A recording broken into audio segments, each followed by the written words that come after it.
The day I walked into Sunset Manor as the new owner instead of a discarded patient was the sweetest revenge I've ever tasted. 6 months earlier, my own daughter had me committed here against my will, forged my signature on documents, and tried to steal my $3 million estate. She thought I was a helpless old woman with dementia. She was wrong about everything except my age. Before we jump back in, tell us where you're tuning in from, and if this story touches you, make sure you're subscribed, because tomorrow, I've saved something extra special for you. My name is Margaret Elizabeth Hayes, and at 74 years old, I thought I had lived through every possible betrayal life could throw at me. I buried my husband of 48 years, survived cancer twice, and rebuilt my finances from nothing after Harold's medical bills nearly bankrupted us. What I never imagined was that my own flesh and blood would be the one to deliver the cruelest blow of all. It started on a Tuesday morning in October when my daughter Jessica arrived at my Riverside Drive penthouse unannounced. I should have known something was wrong the moment I opened the door. Jessica never visited without calling first, and she certainly never showed up before noon on a weekday. She stood in my doorway wearing her expensive navy suit, the one she wore to important court cases, with her auburn hair pulled back in that severe bun that made her look older than her 42 years. "Good morning, Mother," she said, her voice carrying that professional tone she used with difficult clients. Behind her stood a man I didn't recognize, holding a leather briefcase and wearing the kind of smile that never reached his eyes. "Jessica." "Darling, what a surprise," I said, stepping aside to let them in. "I wasn't expecting you. Is everything all right?" She walked past me into the living room, her heels clicking against the hardwood floors Harold and I had installed during our second year of marriage. The stranger followed, his eyes scanning my home like he was taking inventory. I felt a chill run down my spine, but I pushed the feeling aside. Jessica was my daughter, after all, my only child. The little girl I had rocked to sleep, taught to ride a bicycle, and put through law school by working double shifts at the department store. "Mother, we need to talk," Jessica said, settling herself on my cream-colored sofa without invitation. "This is Dr. Richard Pemberton. He's a geriatric psychiatrist, and I've asked him to come here today because I'm concerned about you." The words hit me like a physical blow. I remained standing, my hands gripping the back of Harold's favorite chair for support. Concerned about what exactly? Dr. Pemberton opened his briefcase and pulled out a yellow legal pad. "Mrs. Hayes, your daughter has expressed some worries about your mental capacity lately. She's mentioned incidents of confusion, memory lapses, and concerning behavior patterns." I felt my face flush with anger and embarrassment. "Memory lapses? What are you talking about, Jessica? I'm as sharp as I've ever been." Jessica's expression remained cool and professional. "Mother, last week when I called, you forgot we had plans for lunch. The week before, you couldn't remember Mrs. Patterson's name. And you've lived next door to her for 20 years. You've been buying things you don't need, making impulsive financial decisions." Each accusation felt like a knife. Twist. The lunch plans she mentioned had been canceled by her at the last minute via text message while I was already dressed and waiting. Mrs. Patterson had recently remarried and taken her new husband's name, which I had momentarily forgotten in casual conversation. As for impulsive purchases, I had recently bought a new car to replace my 15-year-old sedan, and I had donated generously to several charities Harold and I had supported for decades. "These are perfectly normal things," I protested. "Everyone forgets things occasionally. That doesn't mean I'm losing my mind." Dr. Pemberton made notes on his pad. "Mrs. Hayes, I'd like to ask you a few questions if you don't mind. What year is it?" The condescending tone in his voice made my blood boil. "It's 2024, October 15th to be precise. Today is Tuesday. The president is Joe Biden, though I didn't vote for him. The weather is unseasonably warm for October, and I had oatmeal with blueberries for breakfast along with my morning coffee, which I've been drinking black since 1973. Jessica shifted uncomfortably on the sofa. Mother, there's no need to be hostile. We're only trying to help. Help? With what? I demanded. I live independently. I manage my own finances. I drive. I cook. I clean. I volunteer at the library twice a week and serve on the board of 3 different charities. What exactly do you think I need help with? Dr. Pemberton looked up from his notes. Mrs. Hayes, your daughter is concerned about your ability to continue living alone safely. She's mentioned that you've fallen recently. I stared at Jessica in disbelief. Fallen? When did I fall? Last month when you were bringing groceries. Upstairs, she said smoothly. You told me yourself you nearly fell on the steps. The distortion of truth was breathtaking. I had indeed mentioned struggling with heavy grocery bags, so I had started having my groceries delivered instead. This was not falling. This was problem solving. But somehow, in Jessica's retelling, my practical adaptation had become evidence of physical decline. I never fell, I said firmly. I told you I was having groceries delivered because the bags were getting heavy. That's called being sensible, not incompetent. Dr. Pemberton made more notes. Mrs. Hayes, confusion about recent events can be an early sign of cognitive decline. It's possible you don't remember the incident clearly. The gaslighting was so blatant it took my breath away. Here was a stranger suggesting I couldn't trust my own memory based on lies my daughter had told him. I looked at Jessica, searching, her face for some sign of the loving child I had raised, but all I saw was cold calculation. What exactly are you proposing? I asked, though I was beginning to suspect I already knew.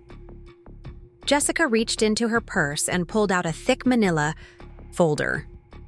Mother, I think it would be best if you moved into a care facility where you can get the support you need. I found a lovely place called Sunset Manor. It's very well regarded, and the staff is specially trained to work with people who are experiencing cognitive changes. My knees felt weak, and I sank into Harold's chair. You want to put me in a nursing home? It's an assisted living facility, she corrected, as if the euphemism made the betrayal less bitter. You'd have your own room, 3 meals a day, activities, and medical care right on site. No more worrying about grocery shopping, or housework or managing bills. I don't worry about any of those things now, I said quietly. I enjoy managing my own life. Dr. Pemberton leaned forward with practiced sympathy. Mrs. Hayes, I understand this is difficult to hear. Many people resist the idea of transitioning to care facilities.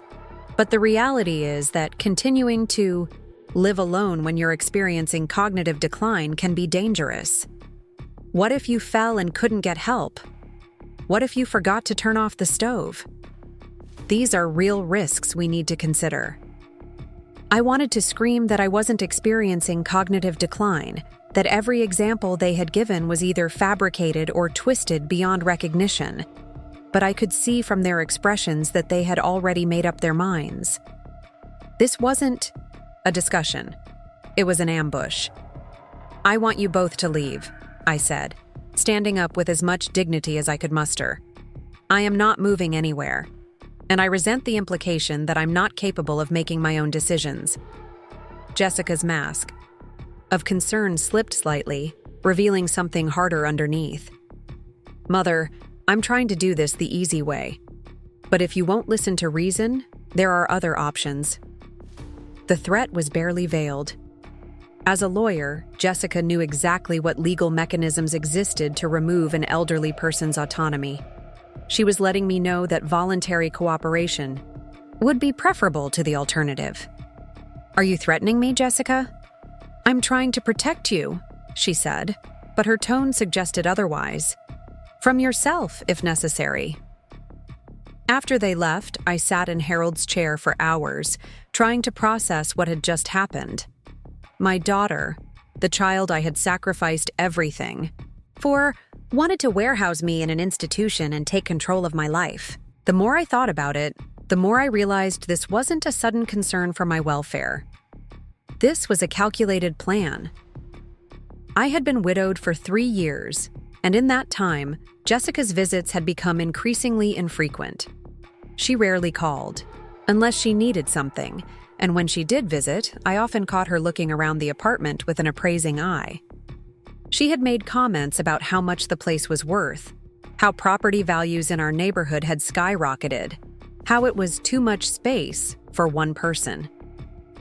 Harold and I had bought this penthouse in 1987 when Jessica was 5 years old. We had scrimped and saved for the down payment, working extra shifts and skipping vacations to afford the mortgage. Harold was a mechanical engineer, and I worked in retail management. We weren't wealthy, but we were determined to build something, lasting for our family. The apartment had been our pride and joy. 3 bedrooms, 2.5 baths, with floor-to-ceiling windows overlooking the river. We had hosted Jessica's birthday parties here, celebrated holidays, entertained friends, and colleagues. Preparing and narrating this story took us a lot of time, so if you are enjoying it, subscribe to our channel. It means a lot to us. Now back to the story.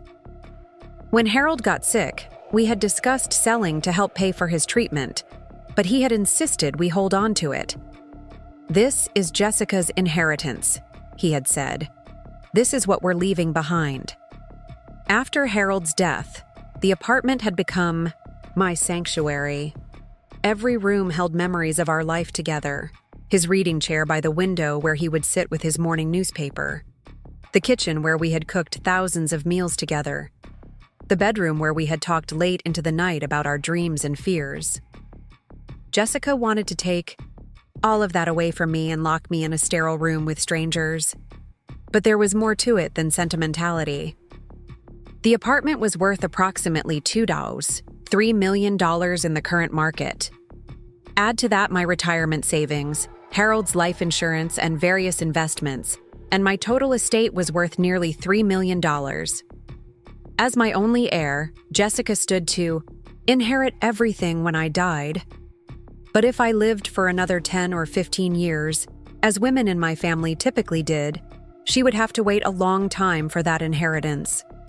However, if I were declared incompetent and placed in a care facility, Jessica could potentially gain power of attorney over my finances. She could sell the apartment, liquidate my investments, and use the money to pay for my care while building her own wealth. It was a perfect plan, really, if you didn't mind destroying your mother's life in the process. I spent that evening going through my financial documents, making sure everything was in order. My will was up to date, my accounts were all in my name alone, and I had no outstanding debts. I was financially stable and mentally competent, despite what Jessica and her hired psychiatrist wanted to believe. The next morning, I called my attorney, Robert Chen, who had handled Harold's estate and various other legal matters for our family over the years. Robert had known Jessica since she was a child, had even written her a recommendation letter for law school. If anyone could help me understand what I was facing, it would be him. "Margaret, I have to say I'm surprised to hear from you about this," Robert said when I explained the situation. "Jessica came to see me last week asking about conservatorship proceedings. She said you were showing signs of dementia and that she was worried about your safety." My heart sank. Jessica had been planning this for at least a week, possibly longer. "And what did you tell her?" I told her that conservatorship is a serious legal matter that requires substantial evidence of incapacity. I also told her that if she were truly concerned about your welfare, she should encourage you to see your own doctor for an evaluation, rather than bringing in someone you've never met. I felt a surge of gratitude for Robert's wisdom and integrity. "So what are my options if she tries to pursue this legally?" "Well, she would need to file a petition with the court and provide evidence that you're unable to make your own decisions. A judge would then order an independent evaluation by a court-appointed psychiatrist. The good news is that the burden of proof is quite high. She can't just claim you're incompetent. She has to prove it." "But she's a lawyer, Robert. She knows how to build a case." "That's true, but you're not helpless here, Margaret. You have rights, and you have resources to defend yourself. I'd recommend you get a comprehensive medical and psychological evaluation from your own doctors to establish a baseline of your mental capacity. Document everything she's said and done. And consider having someone you trust witness your daily activities to counter any claims about your ability to function independently. After hanging up with Robert, I felt somewhat better, but I was still deeply shaken by Jessica's betrayal. This wasn't just about money or property. This was about control and respect.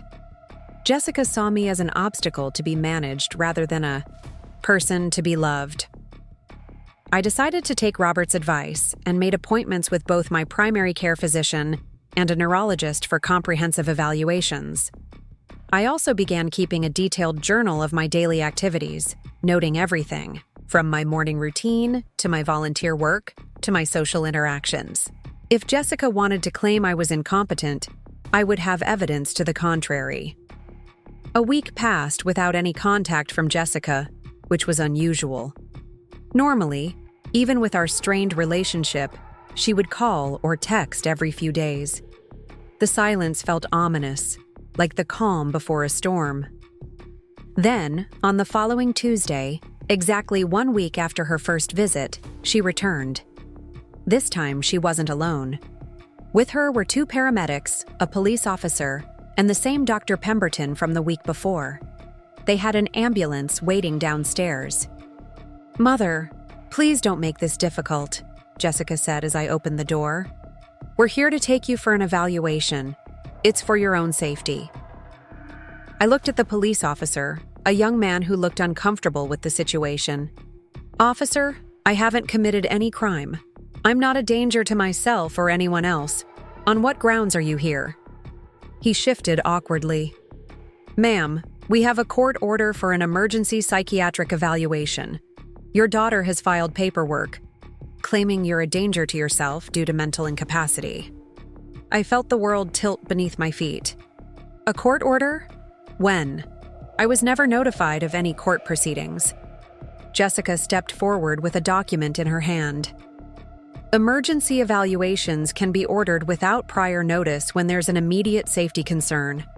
Dr. Pemberton has provided a preliminary assessment supporting the need for immediate intervention. The betrayal was complete. Not only had Jessica lied about my mental state, but she had also manipulated the legal system to force me from my home. Dr. Pemberton, who had spent less than 30 minutes with me, had apparently provided enough pseudo-medical justification to convince a judge that I was an immediate danger to myself. "I want to call my attorney," I said. "You can call anyone you want once you've been evaluated," Jessica replied. "But right now, we need to go." The paramedics looked sympathetic but determined. The police officer kept checking his watch as if he had somewhere else to be. Dr. Pemberton maintained his professional demeanor, but I could see the smug satisfaction in his eyes. This was just another job to him, another elderly person to be processed through the system. "If I go voluntarily, where exactly are you taking me?" I asked. "To Riverside General for the psychiatric evaluation," Jessica said. "After that, depending on the results, you may need to stay at Sunset Manor temporarily while we sort everything out." Temporarily. The word was meaningless in this context. Once I was in the system, once Jessica had legal control, temporary could become permanent, very quickly. I looked around my apartment one last time, taking in the photos of Harold and me, the books we had collected over the years, the furniture we had chosen together. I didn't know when or if I would see any of it again. "Can I pack a bag?" I asked. "Of course," Jessica said, her tone softening slightly. "Take whatever you need." I went to my bedroom and quickly packed a small suitcase with essentials, medications, a few changes of clothes, some personal items, and most importantly, my important documents and contact information for Robert Chen. I also grabbed my cell phone charger and made sure my phone was fully charged. As I packed, I could hear Jessica in the living room, already making plans. She was on her phone with someone, discussing real estate values and market timing. She wasn't even trying to hide her true motivations anymore. The ride to the hospital was humiliating. Sitting in the back of an ambulance while neighbors watched from their windows, I felt like a criminal being taken into custody. Jessica rode in her own car, following behind us like a funeral procession. At Riverside General, I was processed like any other psychiatric patient. My belongings were searched, my medications were confiscated pending review, and I was given a hospital gown to wear. The intake nurse was kind but efficient, asking standard questions about my mental state and medical history. "Mrs. Hayes, I need to ask you some questions for our assessment," she said. "Have you had any thoughts of hurting yourself or others?" "Absolutely not," I replied. "The only person I'm angry with is my daughter, and that's because she's trying to steal my life, not because I'm mentally ill." The nurse made notes without comment. "Have you been experiencing any confusion, memory problems, or disorientation?" "No more than anyone my age occasionally experiences. I know exactly where I am, why I'm here, and what day it is. I also know this entire situation is based on lies my daughter told to get control of my estate." More notes. "Have you been taking care of yourself at home? Eating regularly? Maintaining hygiene? Taking medications as prescribed?" "Yes, completely. I've been living independently for 3 years since my husband died. I manage my own finances, do my own shopping, maintain my home, and volunteer regularly in the community." The evaluation continued for over an hour, covering everything from my childhood to my current living situation. The nurse seemed increasingly puzzled as she realized there was nothing obviously wrong with me. I answered every question clearly and coherently, demonstrated perfect recall of recent and distant events, and showed no signs of confusion or delusion. "Mrs. Hayes, I have to say you seem very lucid and oriented to me," the nurse said finally. "I'm not sure why you're here." "Neither am I," I replied. "But my daughter is a lawyer, and she's convinced someone that I'm incompetent so she can take control of my assets." Dr. Pemberton arrived for his formal evaluation an hour later. This time, his questions were more pointed and aggressive. He seemed determined to find evidence of mental decline, asking the same questions multiple times in slightly different ways, trying to catch me in a contradiction. "Mrs. Hayes, your daughter tells me you've been making impulsive purchases lately. Can you tell me about that?" "I bought a new car to replace my 15-year-old sedan, and I made some charitable donations to organizations my late husband and I have supported for years. Neither of these decisions was impulsive. Once families gained legal control, they could manipulate every aspect of their parents' life to maintain that control. Financial independence was eliminated, outside contacts were monitored or restricted, and any signs of resistance were pathologized, as symptoms requiring treatment. The worst part," Eleanor continued, "is that David genuinely believes he's doing the right thing. He visits twice a month and talks about how much better I look, how well I'm being cared for, how much less stress I must feel now that I don't have to worry about managing my own life. He's convinced himself that trapping me here is an act of compassion." I shared my own story with Eleanor, and we began meeting regularly during meals and activities to strategize our escape from what we privately called the machine. Eleanor's legal background proved invaluable as she explained the various mechanisms that had been used to strip away our rights and the potential paths to reclaiming them. "The key," she explained, "is proving that the original determinations of incapacity were fraudulent or no longer valid. But that requires resources we don't currently have access to. We need outside legal representation, independent medical evaluations, and evidence of our current competency." "What about family court? Can't we petition directly?" "Theoretically, yes, but the system is designed to favor the status quo. Judges are reluctant to overturn previous rulings without compelling evidence, and our families will fight any attempt to regain independence. They have too much to lose financially." Despite the challenges, Eleanor and I began documenting everything.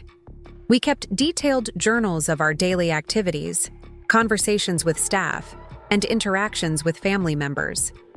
We memorized phone numbers and addresses of potential allies.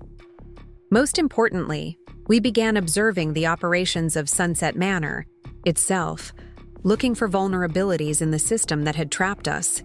What we discovered was deeply disturbing. Sunset Manor was not just a care facility.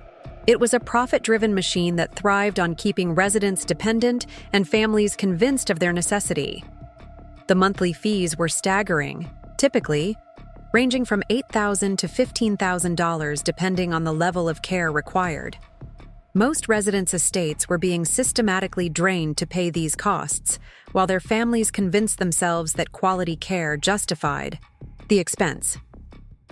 The facility's medical director, Dr. Amanda Foster, played a crucial role in maintaining this system. She regularly diagnosed new conditions that required higher levels of care, prescribed medications that caused cognitive impairment or physical weakness, and provided families with medical justifications for continued institutionalization. Residents who showed signs of improvement or independence were quickly medicated back into compliance. "It's brilliant, really," Eleanor observed during one of our planning sessions. "They've created a system where resistance to the institution is treated as a symptom of the very condition that supposedly requires institutionalization. The more you fight, the more they justify keeping you here." My own experience with Dr. Foster confirmed Eleanor's analysis. During my weekly medical review, she noted in my chart that I was showing signs of adjustment disorder and oppositional behavior that indicated ongoing mental health concerns. When I pointed out that I was simply objecting to being held against my will, she prescribed a mild antidepressant to help with my emotional regulation. Mrs. Hayes, resistance to necessary care is often a sign that the underlying cognitive issues are more serious than initially apparent, she explained in her maddeningly patronizing tone. "These medications will help you feel more comfortable with your new living situation." I pretended to take the medications while actually storing them in a small hiding place Eleanor had shown me. Several other residents had taught us various tricks for avoiding unwanted medications, from cheek-hiding tablets to timing bathroom breaks to interrupt medication rounds. The staff was overworked and undertrained, making such deceptions relatively easy for residents who still possessed their faculties. 3 weeks into my imprisonment, Jessica made her first visit. She arrived during afternoon visiting hours wearing a black designer dress and carrying expensive flowers, playing the role of devoted daughter for the staff and other families present. Her performance was worthy of an Academy Award. "Mother, you look wonderful," she gushed, embracing me with theatrical warmth. "The staff tells me you're adjusting well to your new routine." I pulled away from her embrace and stared into her eyes, searching for any sign of genuine emotion. What I found was cold calculation mixed with practiced guilt. She had convinced herself that my situation was necessary and beneficial, just as Eleanor had predicted. "Jessica, I want to go home," I said simply. Her expression shifted to practiced concern. "Mother, we've talked about this. Home isn't safe for you anymore. Here you have medical supervision, social activities, and people who understand your needs. My needs are to live in my own home and manage my own life. I don't need supervision, and I certainly don't need to be locked up like a criminal." She glanced around nervously, aware that other families might be listening. "Mother, please don't make a scene. These people are trying to help you." "These people are keeping me prisoner while you liquidate my assets," I replied, my voice carrying enough to attract attention from nearby tables. Jessica's mask slipped for just a moment, revealing the anger underneath. "You're being irrational, Mother. This is exactly the kind of paranoid thinking that proves you need professional care." The conversation continued for another 20 minutes, with Jessica alternating between false sympathy and veiled threats. She informed me that she had listed my apartment for sale, claiming that the proceeds would help pay for my care. She had also taken control of my investment accounts, and was reorganizing my finances to ensure my long-term security. "What about my will?" I asked. "What about my wishes for how my estate should be handled?" "Mother, you're not going to die anytime soon," she replied with forced cheerfulness. "We're just making sure everything is managed properly, while you focus on your health and adjustment." Before leaving, Jessica met privately with Dr. Foster and the facility administrator. Through Eleanor's intelligence network among the staff, we learned that she had authorized additional security measures to prevent me from wandering, and had requested that my phone privileges remain suspended indefinitely due to my agitated state. That evening, I sat in the common room staring out at the parking lot where Jessica's Mercedes had been parked during her visit. The car was worth more than most people earned in a year, purchased with money from her law practice, but enhanced by the monthly allowances I had provided throughout her adult life. Now she was using my own assets to finance my imprisonment while convincing herself she was protecting me. The injustice of it all crystallized into cold, clear determination. Jessica thought she was dealing with a helpless old woman who would eventually accept her fate and fade quietly into institutional obscurity. She had no idea that she had awakened something far more dangerous than the compliant mother she remembered. Over the following weeks, Eleanor and I refined our understanding of Sunset Manor's vulnerabilities and began developing a plan that went far beyond simple escape. We realized that fighting our individual cases through the legal system would be a lengthy process with uncertain outcomes. But what if we could attack the entire system that enabled our imprisonment? Our breakthrough came when Eleanor noticed inconsistencies in the facility's financial documentation. As a former federal judge, she had developed an eye for institutional corruption, and Sunset Manor's books told a story of systematic fraud that went far beyond overcharging families for care. "Margaret, look at these medication records," she whispered during one of our planning sessions. "They're billing Medicare and private insurance for medications that residents aren't actually receiving. And the staffing ratios they report to, state regulators don't match the actual staffing levels." We began documenting everything systematically. Eleanor's legal training helped us identify which violations would be most damaging to the facility's operations, while my business experience from years of retail management helped me understand the financial implications of what we were uncovering. The medication fraud was particularly extensive. Residents were prescribed expensive drugs that were often unnecessary or even harmful, but the facility billed insurance companies for the full cost while frequently providing generic substitutes or smaller doses than prescribed. The difference went directly into the facility's profits. Staffing fraud was equally pervasive. Sunset Manor reported to state regulators that they maintained specific ratios of nurses to patients and provided various specialized services. In reality, they operated with minimal staffing and contracted out most medical services to the lowest bidders. The quality of care suffered dramatically, but the profits remained high. "This isn't just neglect," Eleanor observed. "This is systematic theft from Medicare, Medicaid, and private insurance companies. The federal government takes fraud like this very seriously." We also discovered that Dr. Foster was prescribing medications to residents and then selling the unused portions to black market distributors. Many residents were either not taking their prescribed medications or were taking smaller doses than prescribed, creating a steady supply of valuable pharmaceuticals that Dr. Foster converted to personal profit. The more we investigated, the more we realized that Sunset Manor was essentially a criminal enterprise disguised as a healthcare facility. They were stealing from the government, from insurance companies, from families, and from the residents themselves. The systematic nature of the fraud suggested that this was not an isolated problem, but part of a larger pattern in the elder care industry. "Margaret, this is bigger than just getting ourselves out of here," Eleanor said during one of our late-night conversations. "This is about exposing a system that's destroying thousands of lives for profit." As we gathered evidence, we also began building relationships with sympathetic staff members who were disturbed by what they witnessed, but felt powerless to change anything.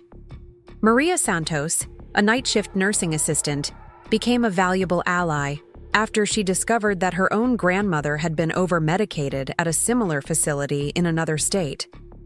"I see what they do to people here," Maria confided during one of our conversations. "Good people who just need a little help, but they get drugged and warehoused until they forget who they used to be. It's not right." Maria began providing us with access to facility records, medication logs, and financial documents that we would never have been able to obtain on our own. She also helped us establish communication with the outside world by allowing us to use her personal phone during her night shifts.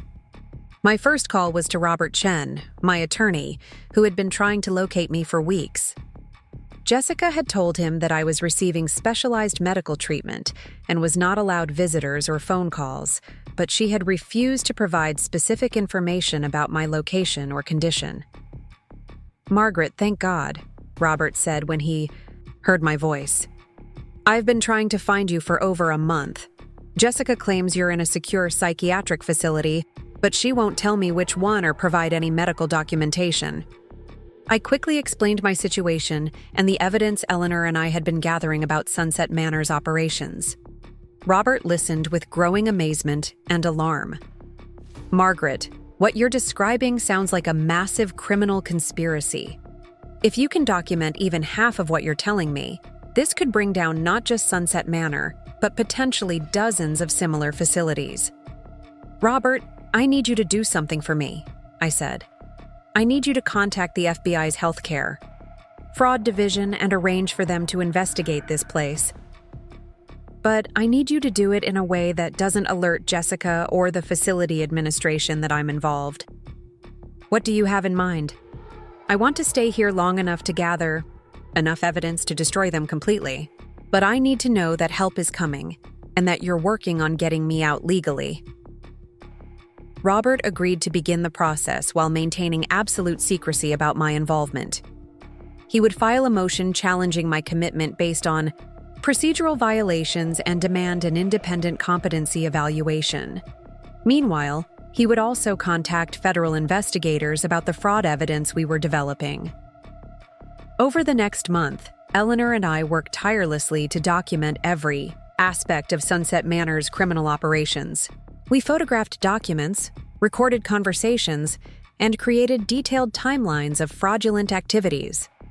We also began identifying other residents who had been wrongfully committed and gathering their stories as evidence of the facility's systematic abuse.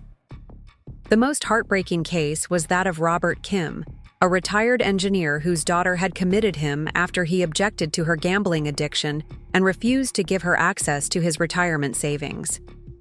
Robert was completely lucid and capable, but he had been at Sunset Manor for over 2 years while his daughter systematically drained his accounts to fund her casino habits.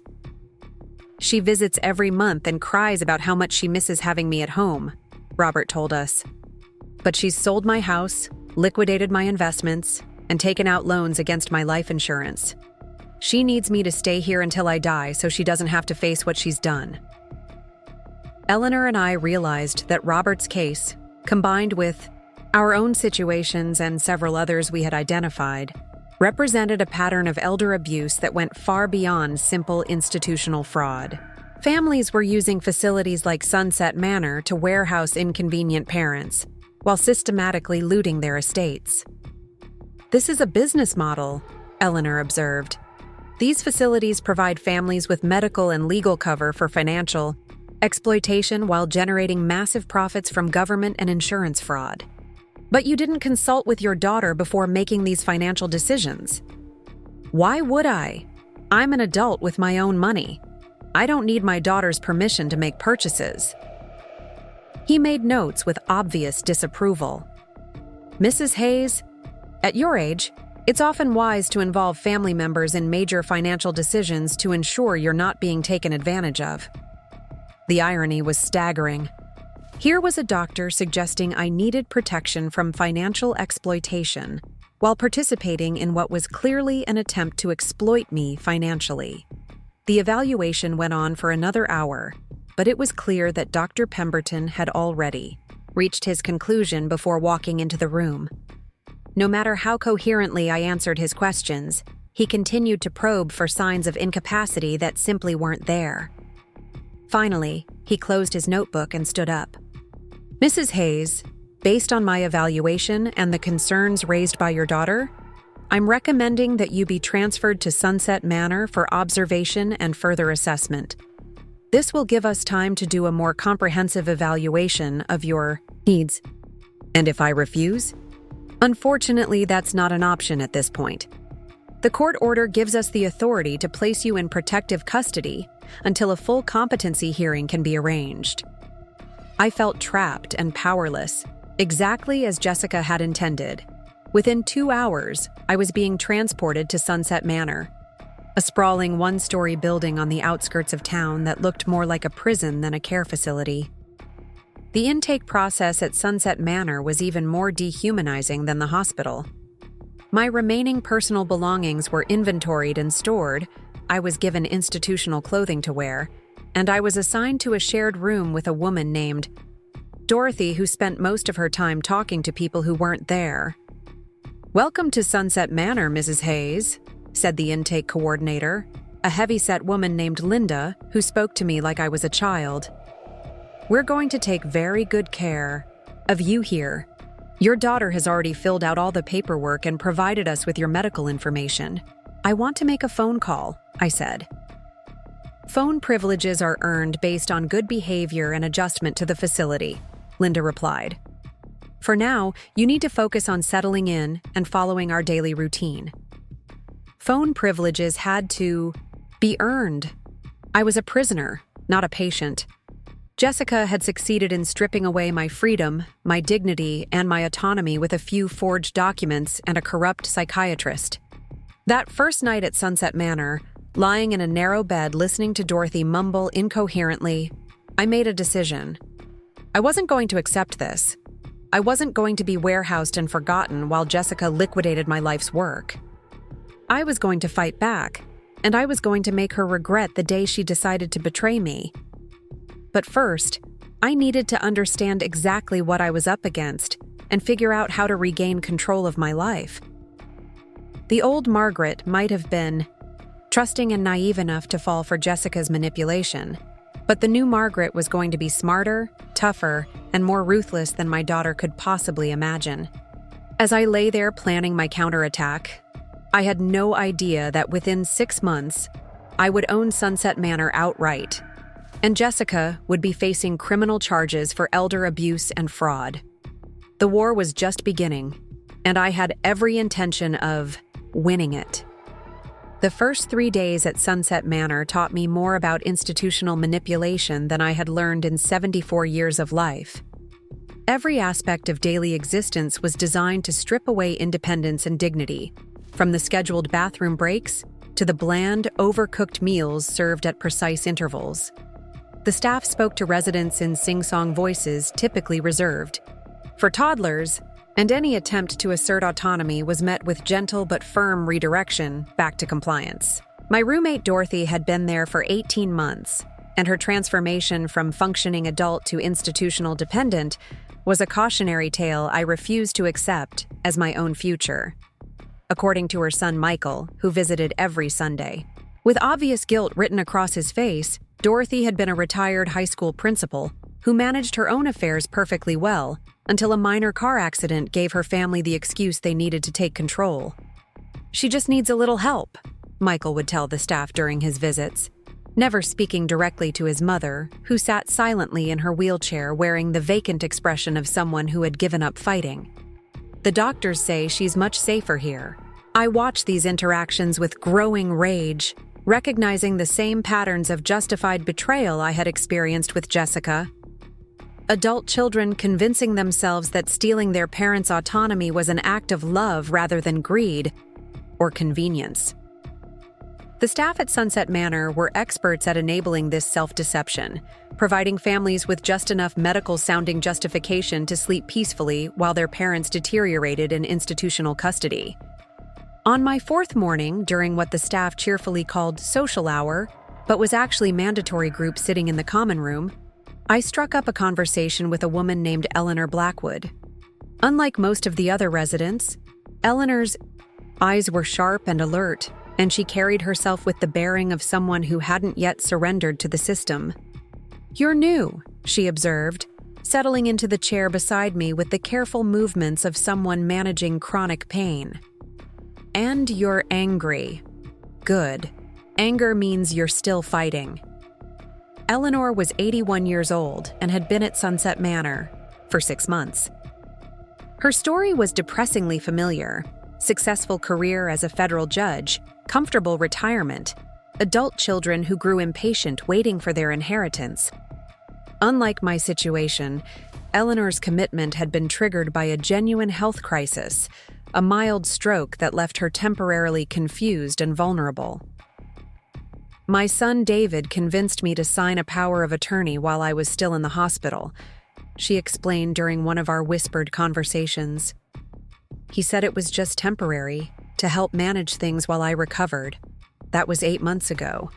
I've been perfectly lucid for 6 months, but somehow I'm still here." "Why haven't you challenged it legally?" I asked. Eleanor laughed bitterly. "With what money? David controls my finances now. He pays for this place, pays for my medications, and gives me $20 a week as an allowance.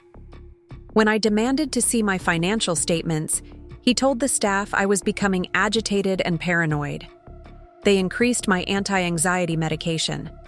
The systematic nature of the trap became clear to me as Eleanor described her situation. It's brilliant in its evil simplicity.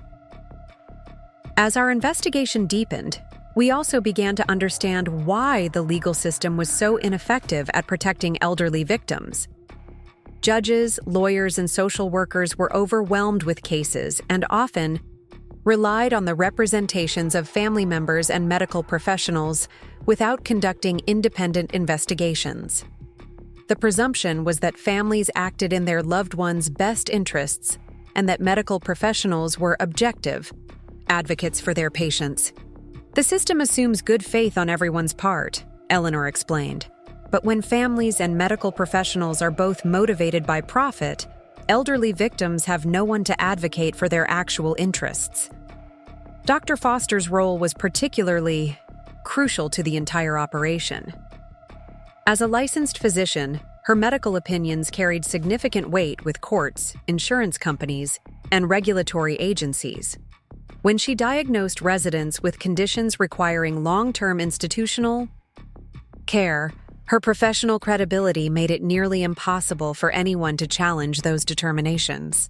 We discovered that Dr. Foster had financial relationships with pharmaceutical companies, medical equipment suppliers, and other healthcare providers that created massive conflicts of interest. She received payments for prescribing specific medications, kickbacks for ordering unnecessary medical equipment, and bonuses based on the facility's profitability. "She's not a doctor," Eleanor said after reviewing the evidence we had gathered. "She's a sales representative for the medical industrial complex, and elderly patients are her product."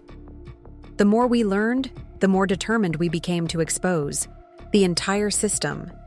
This wasn't just about regaining our own freedom. It was about saving other families from the devastating betrayal we had experienced and preventing other elderly people from disappearing into institutional custody. 6 weeks into our investigation, Robert Chen called with news that would change everything.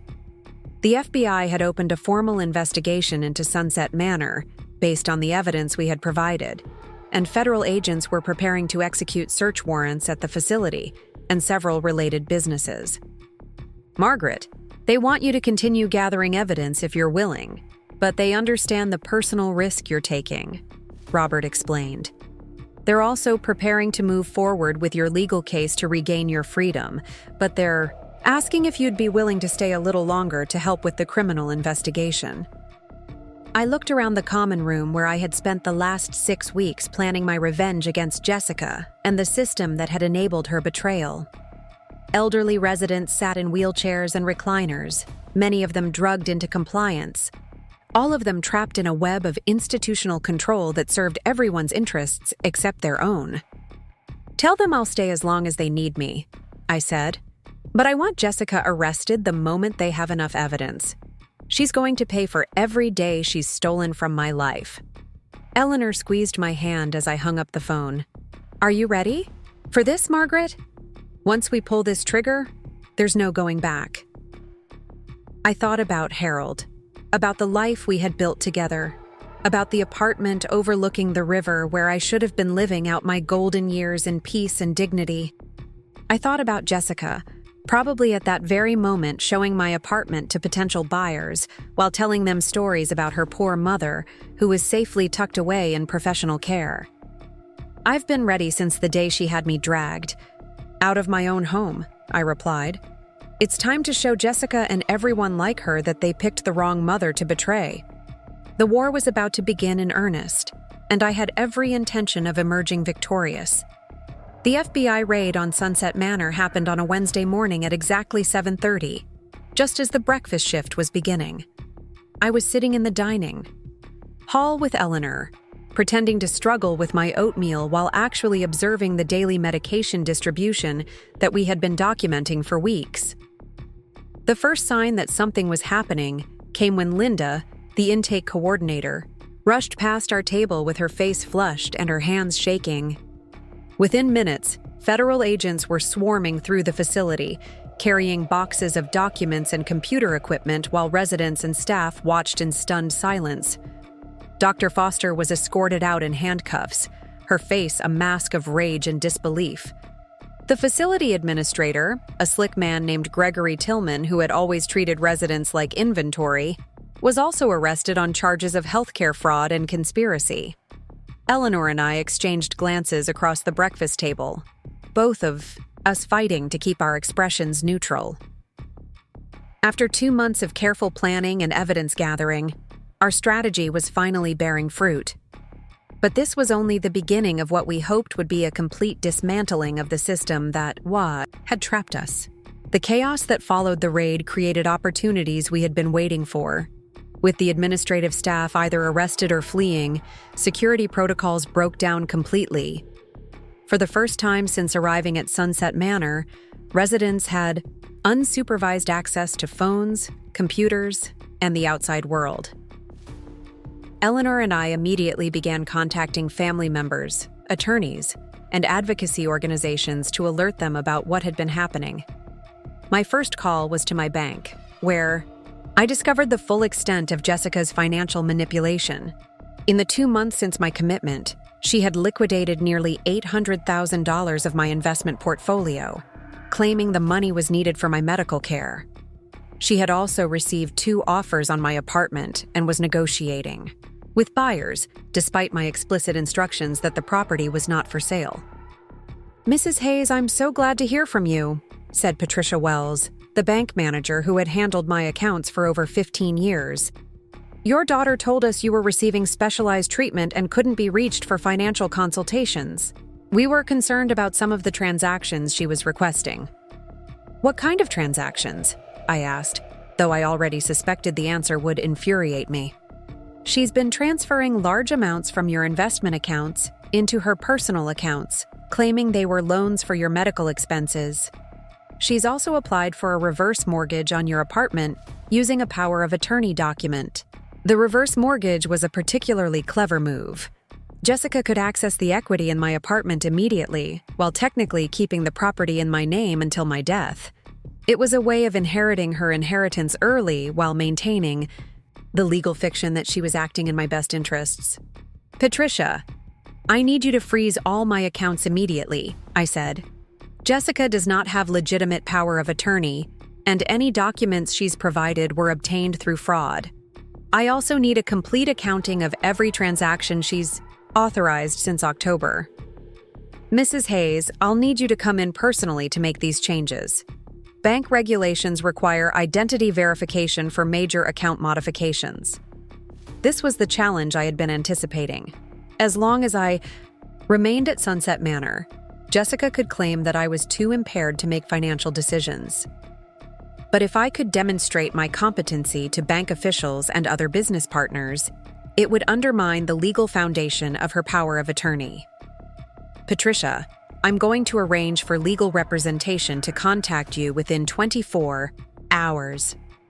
I'm also going to request that you document Jessica's reaction when you inform her that the accounts have been frozen. I suspect her response will be very telling. Eleanor had been making similar calls to her own financial institutions and was discovering equally disturbing patterns of exploitation.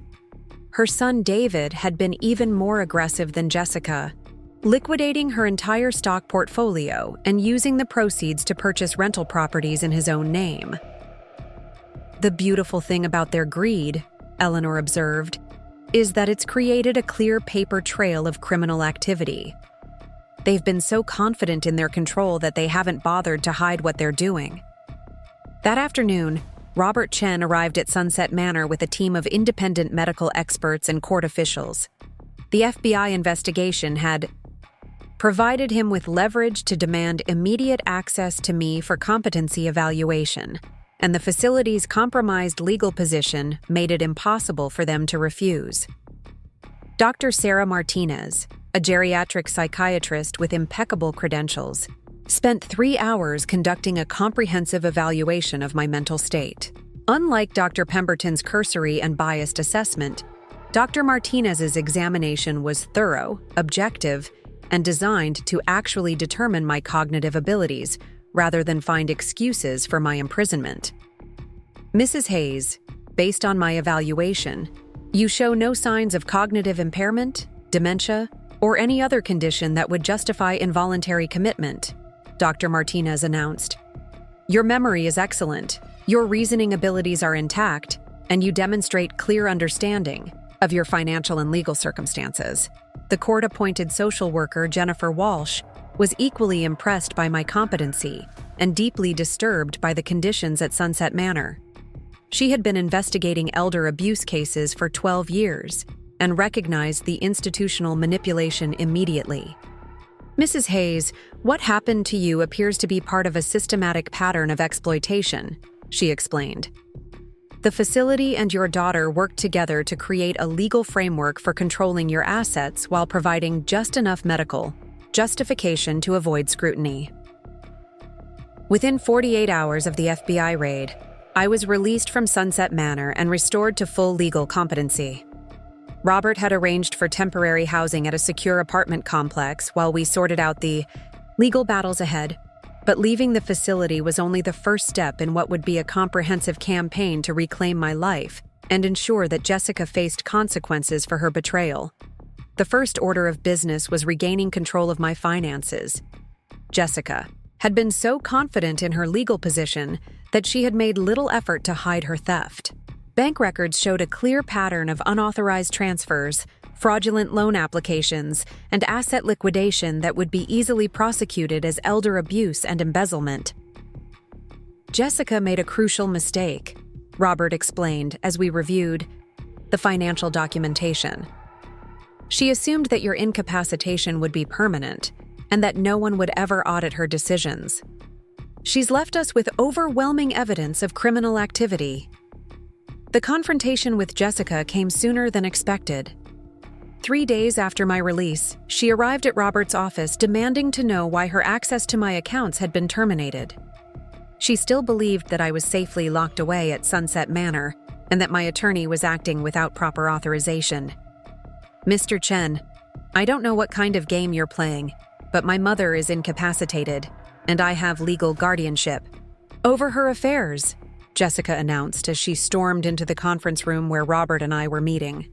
The look on her face when she saw me sitting at the conference table was worth every day of suffering I had endured at Sunset Manor. Her carefully constructed world collapsed in an instant as she realized that her victim had escaped and was now in a position to expose her crimes. "Hello, Jessica," I said calmly. "We need to talk." For a moment, she seemed frozen in disbelief. Then her lawyer training kicked in, and she began calculating damage control strategies. But it was already too late. The evidence against her was overwhelming, and she had no defense for actions that constituted clear criminal behavior. "Mother, I can explain everything," she began, but I cut her off. "Jessica, You forged documents to have me committed against my will. You liquidated my assets without authorization. You attempted to sell my home while I was imprisoned. You systematically stole nearly $1 million from my accounts while claiming it was for my benefit. There's nothing to explain except how you're going to make restitution before you go to prison. The meeting lasted over an hour, with Jessica alternating between denial, justification, and desperate attempts at emotional manipulation. She claimed that she had genuinely believed I was becoming incompetent, that Dr. Pemberton had convinced her that institutionalization was necessary, that every financial decision had been made with my best interests in mind. "Mother, I was trying to protect you," she insisted. "You were making impulsive decisions, forgetting important things. I was scared that someone would take advantage of you." "So, you decided to take advantage of me first," I replied. "Jessica, you stole my freedom, my dignity, and my money. You warehoused me in an institution where I was drugged and treated like a criminal. And you did it all while convincing yourself that you were saving me." Robert presented Jessica with a detailed accounting of her unauthorized transactions and informed her that criminal charges would be filed within the week unless she agreed to immediate full restitution and cooperation with ongoing investigations. "Jessica, you have 48 hours to return every penny you've stolen and to provide complete documentation of all transactions you've authorized," Robert stated. "You also need to cancel the sale of your mother's apartment and withdraw all applications for reverse mortgages or other financial instruments." "And if I refuse?" Jessica asked, though her voice lacked conviction. "Then you'll be arrested on charges of elder abuse, embezzlement, fraud, and conspiracy. The FBI is already investigating your relationship with Dr. Pemberton and Sunset Manor. Your cooperation now might result in reduced charges, but that window is closing rapidly." Jessica left the meeting shaken and defeated, finally understanding that her carefully planned exploitation had turned into a legal nightmare that could destroy her career and her freedom. But I wasn't finished with her yet. Financial restitution was only the beginning of the price she would pay for her betrayal. Over the following weeks, I worked with federal investigators to build comprehensive cases against everyone involved in the conspiracy that had nearly destroyed my life. Dr. Pemberton had already been arrested on charges related to his fraudulent psychiatric evaluations and his financial relationships with several elder care facilities. His practice was under investigation, and dozens of families were coming forward with similar stories of wrongful commitment. The investigation into Sunset Manor had revealed a vast network of corruption that extended far beyond a single facility. The company that owned Sunset Manor operated over 40 similar institutions across 6 states, all using the same model of systematic fraud and family manipulation. Federal prosecutors were treating it as a racketeering case with potential damages in the hundreds of millions of dollars. Eleanor had also been released and was working with authorities as a key witness in the federal case. Her legal expertise and insider knowledge of the facility's operations made her invaluable to prosecutors building their case against the entire elder care network. "Margaret, this is bigger than we ever imagined," Eleanor told me during one of our strategy meetings. "The FBI has identified a pattern of elder abuse that affects thousands of families nationwide. Our case could be the catalyst for reforming the entire system." But my personal focus remained on Jessica and the specific harm she had caused to my life. Financial restitution wasn't enough. I wanted her to understand the full consequences of treating her mother like a commodity to be managed and exploited. The opportunity for perfect justice came when I learned that Sunset Manor was being forced into bankruptcy by the federal investigation and the civil lawsuits that followed. The facility would be sold at auction to satisfy creditors, and I realized that I had the perfect way to ensure that Jessica never forgot the lesson I was about to teach her. Using the money that Jessica had been forced to return, plus my own savings and a portion of Harold's life insurance that I had never touched, I submitted a bid to purchase Sunset Manor outright. The irony was too perfect to resist. The facility that had been used to imprison me would become my property, and I would transform it into something that actually served the needs of elderly people rather than exploiting them. The bid process was complicated by the ongoing federal investigation, but Robert was able to navigate the legal requirements with help from prosecutors who saw the symbolic value of having a former victim take control of the institution that had abused her. "Margaret, are you sure about this?" Robert asked. "Buying and operating a care facility is an enormous undertaking, especially one with Sunset Manor's history of problems." "Robert, I've spent the last 3 months learning everything there is to know about how these places operate," I replied. "I know exactly what needs to be changed, and I have the resources and motivation to do it right." The purchase was finalized 6 weeks later, making me the owner of the facility where I had been held prisoner just 3 months earlier. The transformation began immediately, starting with the firing of every administrator and medical professional who had participated in the previous regime's abuses. Linda, the intake coordinator who had spoken to me like a child and denied me basic rights, cleaned out her desk under the supervision of security guards. The nursing staff who had ignored residents' complaints and participated in medication fraud were terminated and reported to state licensing boards. Dr. Foster's replacement was a respected geriatrician with a track record of patient advocacy rather than institutional profit. "Mrs. Hayes, I have to say, this is the most unusual takeover I've ever been involved in," said the court-appointed monitor overseeing the transition. "But your plans for reforming the facility's operations are exactly what the residents need." The changes I implemented were based on everything Eleanor and I had learned about institutional abuse during our time as prisoners. Residents regained control over their daily schedules, their medication decisions, and their contact with the outside world. Family members were required to provide financial transparency and submit to regular audits to prevent exploitation. Most importantly, residents were treated as autonomous adults rather than problems to be managed. Eleanor joined me as the facility's patient advocate, using her legal background to ensure that residents' rights were protected and that families couldn't manipulate the system for their own benefit. Together, we created policies that made it nearly impossible for adult children to warehouse inconvenient parents while looting their estates. "Margaret, what we're doing here could become a model for elder care nationwide," Eleanor observed.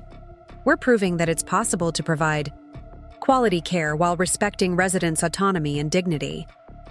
The most satisfying moment came when Jessica was forced to visit the facility she had used to imprison me, but now as a defendant in a criminal case, rather than as a manipulative daughter controlling her mother's fate. She arrived with her own attorney for a deposition related to the federal investigation, clearly uncomfortable with the role reversal that had occurred.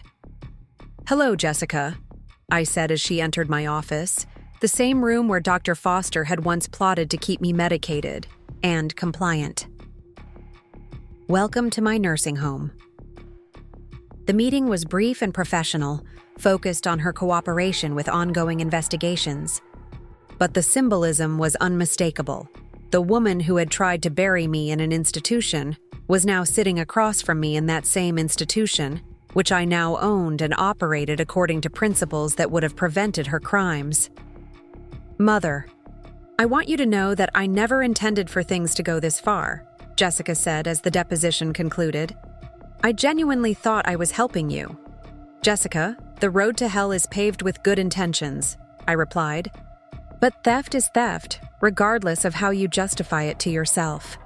You didn't want to help me. You wanted to control me. There's a difference."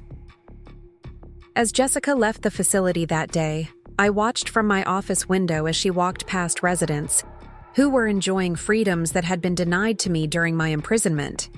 They were gardening in raised beds I had installed, reading in a library I had created, and visiting with family members in comfortable spaces designed for genuine connection rather than institutional efficiency.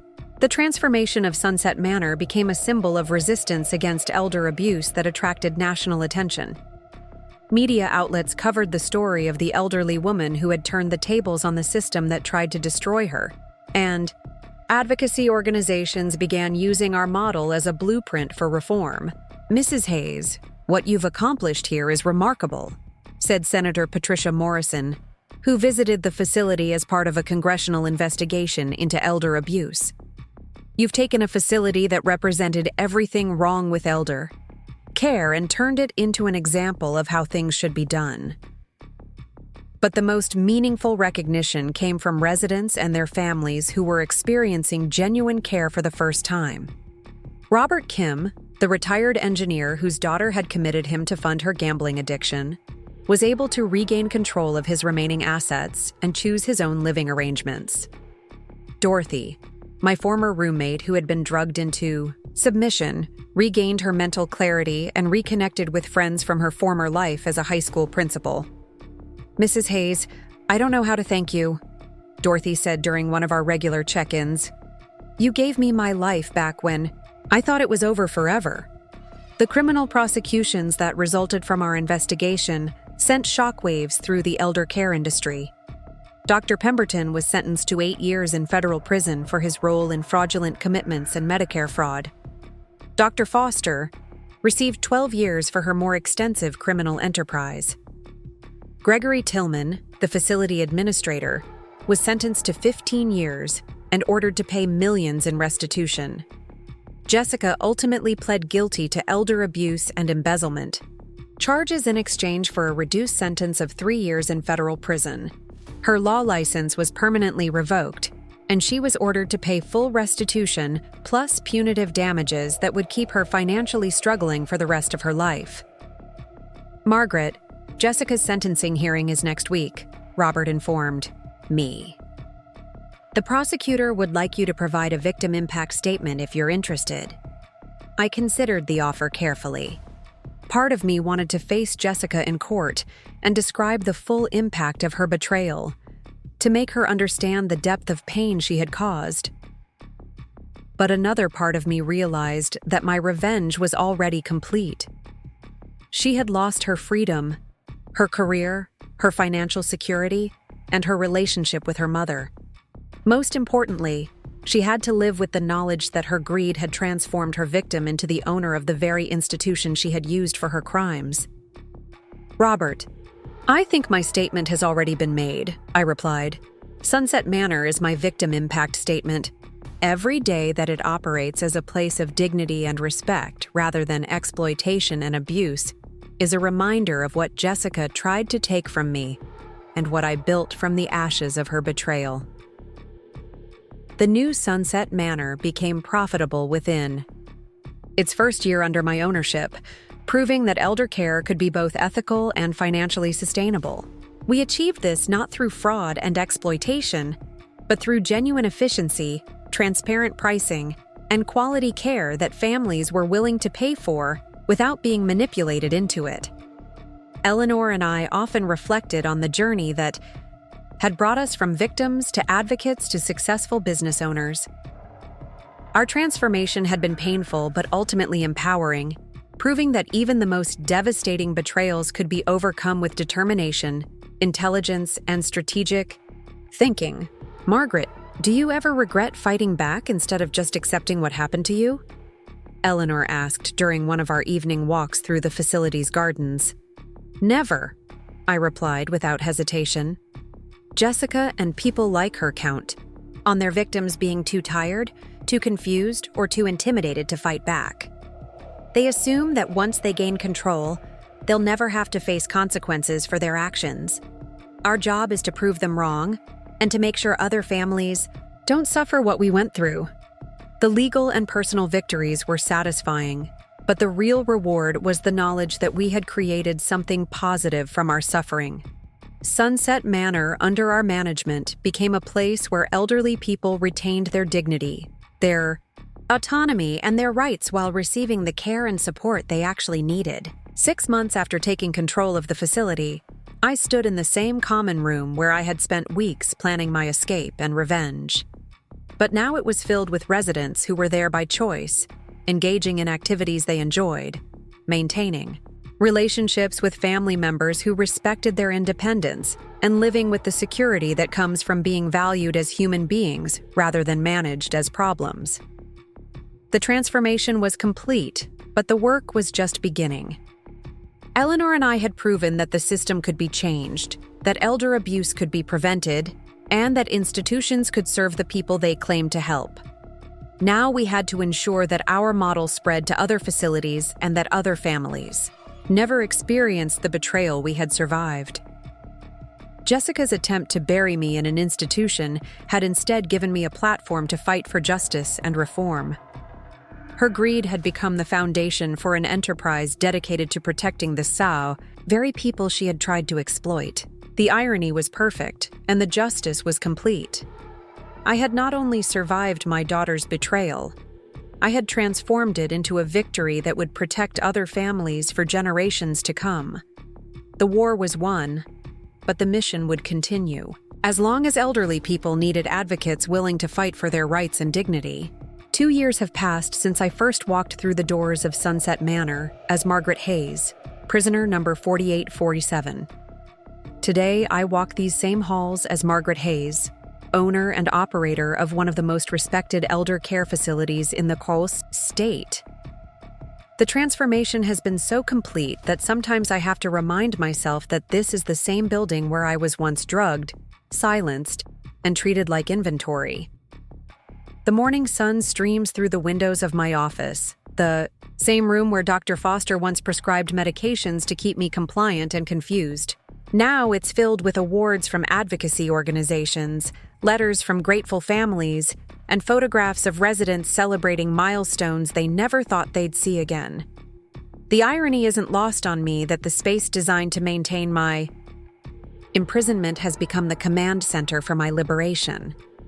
Eleanor knocked on my door frame, carrying her usual stack of case files and wearing the satisfied expression of someone who had just solved another family's crisis. At 83, she moved with the confidence of a woman who had found her true calling after decades of judicial service. Her transformation from broken victim to fierce advocate had been as dramatic as my own. "Margaret, we've got another victory," she announced, settling into the chair across from my desk. "The Patterson family case is resolved. David Patterson has agreed to return his mother's assets and will be moving her back to independent living, with appropriate support services." The Patterson case had been particularly egregious. David had committed his 79-year-old mother to a facility across town after she questioned his management of her finances.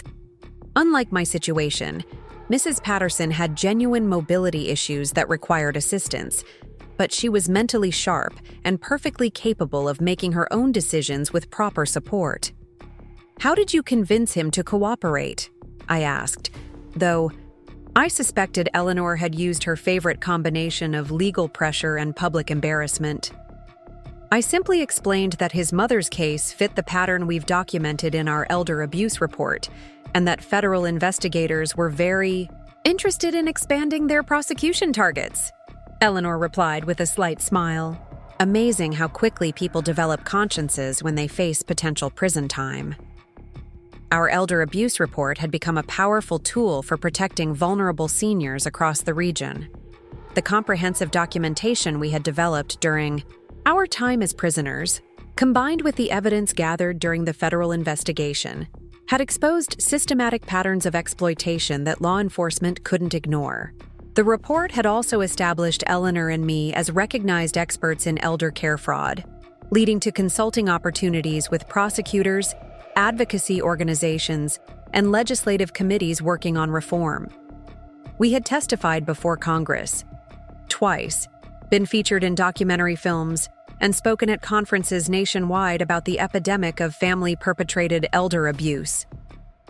Speaking of federal investigations, Eleanor continued, I received a call from Special Agent Martinez this morning. The Milwaukee nursing home case is going to trial next month, and they want us to testify about the institutional patterns we identified. The Milwaukee case was part of a growing wave of prosecutions that had followed our initial investigation. Federal authorities had discovered that the corruption at Sunset Manor was just one node in a vast network of fraudulent elder care operations spanning multiple states. Our experience had provided the blueprint for understanding how these operations functioned and how families were manipulated into participating.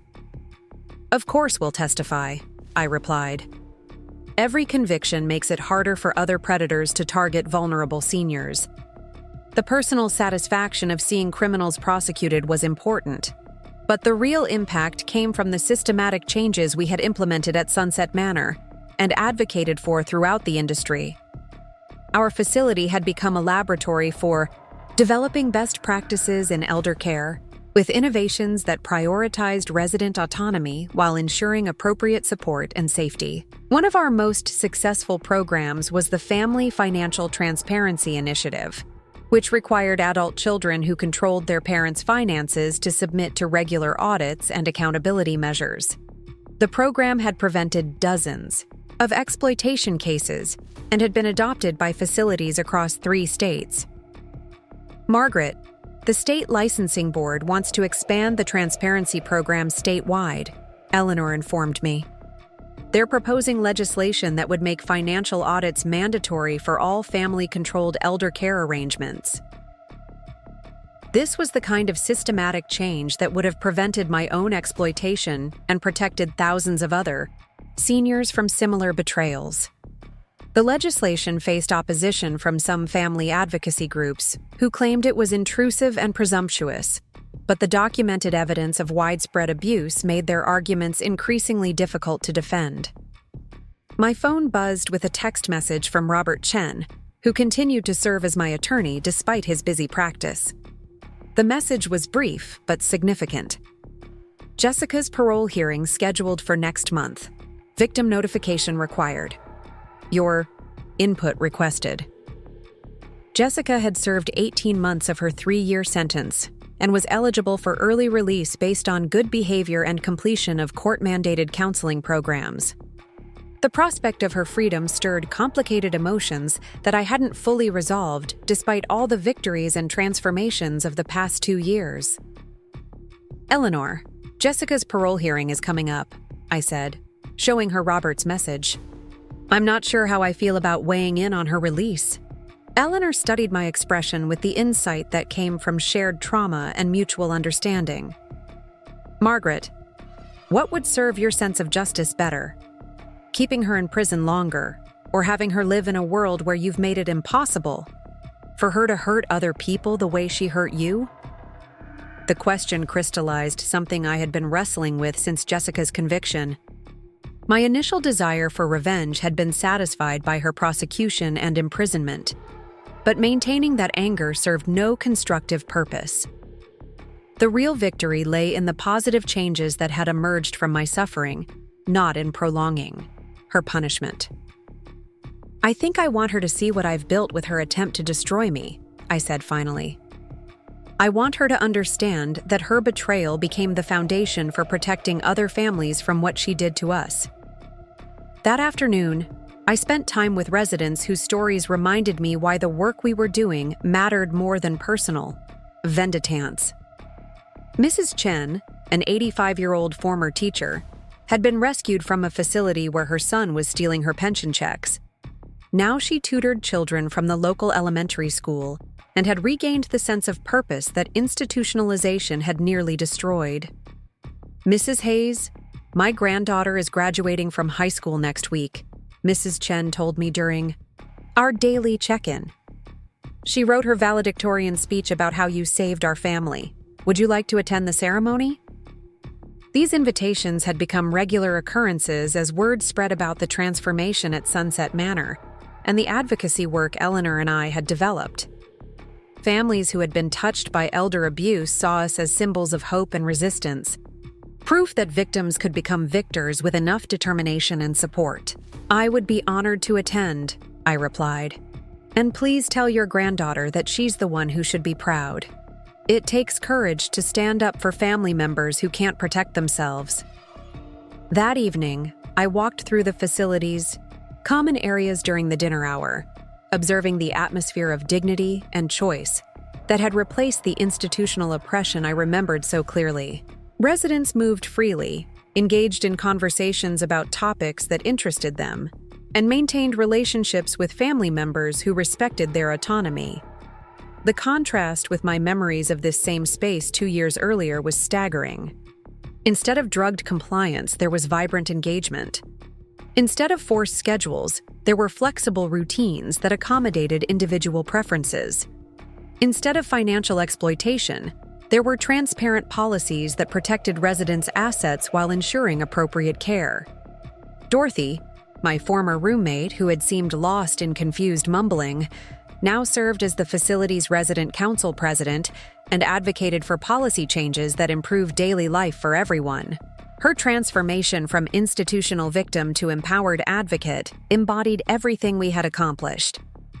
Margaret, the council wants to propose a new program for residents who want to mentor young people aging out of foster care, Dorothy informed me during dinner.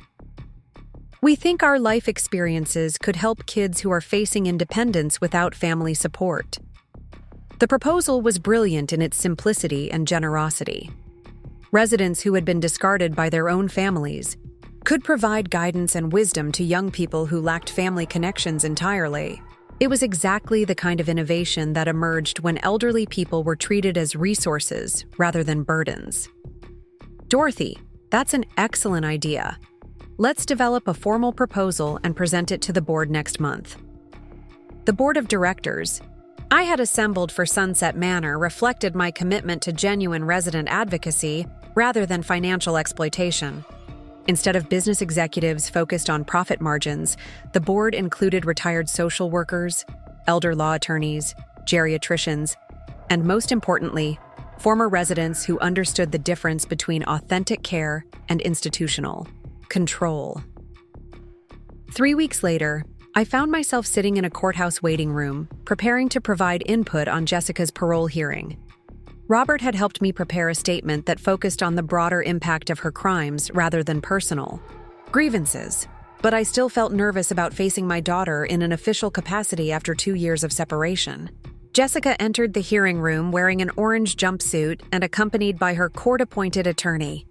She had aged visibly during her incarceration, with gray streaks in her auburn hair and lines around her eyes that spoke to stress and regret. When she saw me sitting in the gallery, her expression flickered between surprise and something that might have been shame. The hearing proceeded with testimony from various officials about Jessica's behavior during incarceration, her participation in counseling programs, and her plans for reintegration into society. Her attorney emphasized her professional background, her lack of previous criminal history, and her expressed remorse for her actions. Your Honor, my client recognizes the serious harm caused by her actions and has used her time in custody to develop a deeper understanding of elder abuse issues, the attorney argued. She has completed extensive counseling and is committed to making amends for the damage she caused. When the judge invited victim impact statements, I stood and approached the podium with a folder containing the speech I had prepared. But looking at Jessica, seeing the broken woman she had become, I decided to speak from the heart instead of reading from prepared remarks. Your Honor, Jessica is my daughter, and despite everything that happened between us, I want her to have the opportunity to rebuild her life, I began. But I also want the court to understand that elder abuse isn't just a crime against individual victims. It's an attack on the fundamental trust that holds families and communities together. I described the transformation of Sunset Manor, the legislation that had emerged from our advocacy work, and the dozens of families who had been protected by the systems we had developed. I explained how Jessica's betrayal had inadvertently created a movement that was making elder abuse more difficult to perpetrate and easier to prosecute. Your Honor, Jessica's early release won't undo the harm she caused, but keeping her in prison longer won't create additional protections for vulnerable seniors, I concluded. I believe she should be released, but with the understanding that her actions have consequences that extend far beyond her personal punishment. The judge granted Jessica's parole with conditions that included community service at elder advocacy organizations and prohibition from any professional or personal involvement in elder care decisions. She would be released within 30 days to begin rebuilding a life that would be forever marked by her criminal conviction. After the hearing, Jessica approached me in the courthouse hallway, flanked by her attorney but clearly wanting to speak personally. We hadn't communicated directly since the confrontation in Robert's office over 2 years earlier, and the awkwardness was palpable.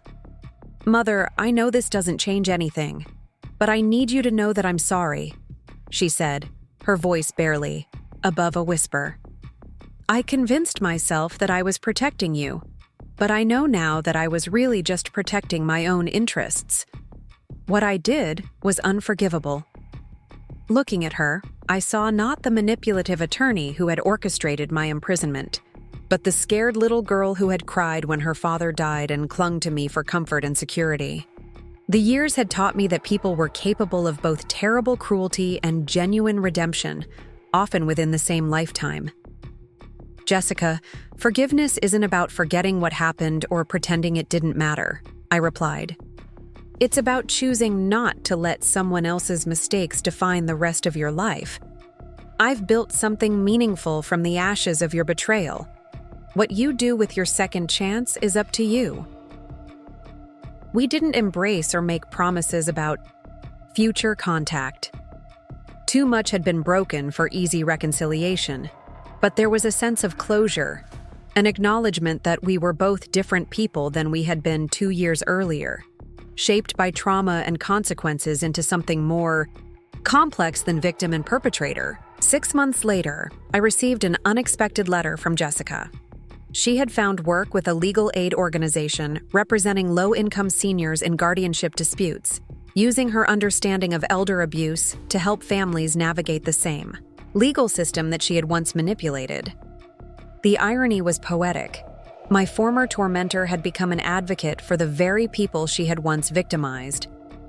"Margaret, look at this," Eleanor said, bursting into my office with a newspaper clipping and a grin that reminded me of a cat who had caught a particularly satisfying mouse. The Milwaukee nursing home case resulted in convictions on all counts. 15 years for the administrator, 12 years for the medical director, and complete asset forfeiture for the ownership company. The Milwaukee case had been one of dozens that followed our initial investigation, each building on the evidence and legal strategies we had helped develop.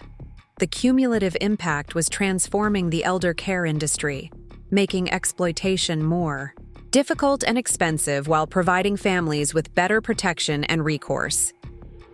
"Eleanor, we should add this to our impact report," I said, referring to the annual documentation we prepared showing the broader effects of our advocacy work. Senator Morrison's office wants updated statistics for the congressional hearing next month. Our impact report had become a powerful tool for legislative advocacy, demonstrating that effective elder abuse prevention was both morally necessary and economically beneficial. Facilities that operated ethically were more profitable in the long term. Families that received proper support were less likely to resort to exploitation, and communities that protected their elderly members created stronger social bonds overall. The report for this year would show particularly impressive results. 47 facilities had adopted our transparency protocols. 8 states had implemented stronger guardianship oversight based on our recommendations, and federal prosecution of elder care fraud had increased by 300% since our initial case. "Margaret, sometimes I can't believe what we've accomplished," Eleanor mused as we reviewed the statistics together. 2 years ago, we were prisoners. Now we're changing national policy. The transformation had been remarkable, but it hadn't been easy. Building a successful elder care facility while simultaneously advocating for industry-wide reform required enormous energy and constant vigilance. There were setbacks, frustrations, and moments when the scope of the problem seemed overwhelming. But there were also victories that made every challenge worthwhile. Families reunited after being separated by exploitation. Seniors who regained control over their lives and finances. Young people who learned to value the wisdom and experience of older generations instead of seeing them as burdens to be managed. One of the most meaningful victories came when the state legislature passed the Elder Protection Act, comprehensive legislation that Eleanor and I had helped draft based on our experiences and research. The law strengthened oversight of guardianship, arrangements, mandated financial transparency for family caregivers, and created dedicated prosecution units for elder abuse cases. This law will prevent thousands of cases like ours, Eleanor observed during the signing ceremony, where we had been invited as honored guests. It won't eliminate elder abuse entirely, but it will make it much more difficult to perpetrate and much easier to prosecute. The ceremony was attended by dozens of families who had been touched by elder abuse, many of whom had become advocates themselves after experiencing the trauma of betrayal by trusted relatives. The movement we had, inadvertently started, was now self-sustaining, with victims becoming advocates and advocates creating systems that protected future victims. As I stood in the state capitol watching the governor sign legislation that bore the fingerprints of our suffering and determination, I thought about Harold and the life we had planned together. He would have been proud of what I had built from the ruins of Jessica's betrayal, proud that his widow had refused to be a victim and had instead become a force for justice. The evening after the bill signing, Eleanor and I sat in the garden at Sunset Manor, watching residents and their families enjoy the outdoor space we had created for genuine connection and relaxation.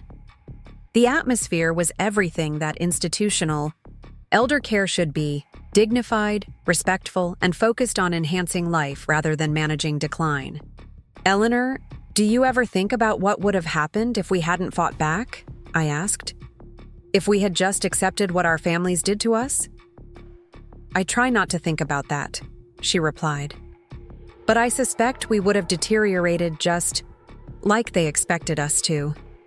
The system is designed to break people who resist, and it usually succeeds. Then we're living proof that the system can be beaten, even when it seems impossible. We're more than that, Margaret. We're proof that victims can become victors, that betrayal can become empowerment, and that individual courage can create systematic change. As the sun set over the facility that had been transformed from a prison into a sanctuary, I reflected on the journey that had brought me from broken victim to successful advocate. Jessica's attempt to bury me in an institution had instead given me a platform to fight for justice. Her greed had become the foundation for an enterprise dedicated to protecting the very people she had tried to exploit. The story wasn't really about revenge, though that had been satisfying. It wasn't even about forgiveness, though that had been healing. It was about transformation, about refusing to let someone else's cruelty define your future, and about finding ways to create meaning from suffering.